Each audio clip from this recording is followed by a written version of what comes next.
సంక్షేమ శాఖల్లో అవినీతి జరిగినట్లు నిరూపిస్తే దేనికైనా సిద్ధమని మాజీ మంత్రి హరీష్ రావుకు మంత్రి పొన్నం ప్రభాకర్ సవాల్ విసిరారు.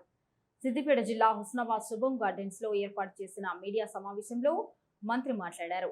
బీసీ సంక్షేమ శాఖ మంత్రిగా తాను, మైనారిటీ మంత్రిగా అజారుద్దీన్, ఎస్సీ ఎస్టీ శాఖ మంత్రిగా అడ్లూరి ఉన్నారని, తాము ఉన్న శాఖల్లో అవినీతి జరిగిందని హరీష్ రావు చులకనగా మాట్లాడుతున్నారని మండిపడ్డారు. పారదర్శకత, నాణ్యత, క్వాలిటీ మాత్రమే ప్రాధాన్యత ముఖ్యమని తాము భావిస్తున్నామన్నారు. హరీష్ రావు అవగాహన లేకుండా మాట్లాడి ఆయన స్థాయి తగ్గించుకుంటున్నారని ఆగ్రహం వ్యక్తం చేశారు. ఈరోజు ఉదయం పత్రికల్లో చూస్తా ఉంటే హరీష్ రావు గారు ఒక ప్రకటన చేసినారు. సంక్షేమ శాఖల్లో అవినీతి జరిగింది. అది బ్యాక్వర్డ్ క్లాస్ మినిస్టర్ నేను కావచ్చు, ఎస్సీ వెల్ఫేర్ మినిస్టర్గా, ఎస్టీ వెల్ఫేర్ మినిస్టర్గా అప్పుడు లక్ష్మణ్ కుమార్ గారు కావచ్చు, మైనార్టీ వెల్ఫేర్ మినిస్టర్గా మరి అజరుద్దీన్ గారు కావచ్చు. ఈరోజు సంక్షేమ శాఖకు సంబంధించి ఒక మైనార్టీ, ఒక ఎస్సీ, ఒక బీసీ మంత్రులుగా ఉన్నటువంటి శాఖల పట్ల పూర్తిగా చులకన చేసి మేమేదో పొరపాటు చేస్తున్నట్టుగా మాట్లాడతాం. మాది పారదర్శకత గతంలో పూర్తిగా ఏకత విధానం, సింగిల్ విండో. మేము పారదర్శకంగా సెంట్రలైజ్ ప్రొక్యూర్మెంట్ మంత్రులకు సంబంధం లేకుండా రాష్ట్ర స్థాయిలో ప్రిన్సిపల్ సెక్రటరీ సభ్యశాఖ కోసం ఏర్పాటు చేసి అన్ని కూడా క్వాలిఫైడ్ క్వాలిటీ పేరుకు టెండర్లు ఇచ్చే ప్రక్రియ కొనసాగుతారు.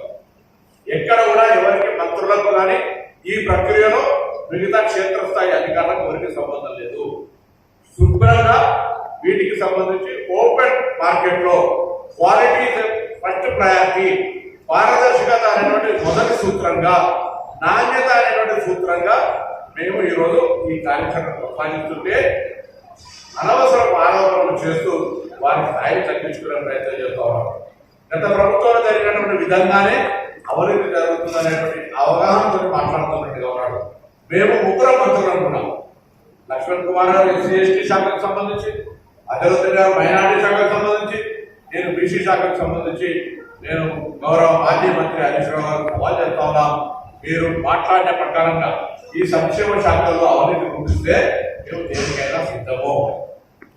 మేము పేద పిల్లలకు సంబంధించి పారదర్శకంగా బస్ ఛార్జీలు పెంచి, కాస్మెటిక్ ఛార్జీలు పెంచి మౌలిక సదుపాయాలు కలగజేస్తూ విద్యార్థుల సంఖ్య, పేద విద్యార్థులు చదువుకొని ఉన్నత స్థానాలకు వెళ్ళాలనేటువంటి ఆలోచన సర్వేలో పెరిగినటువంటి మీ ముగ్గురు మంత్రులము.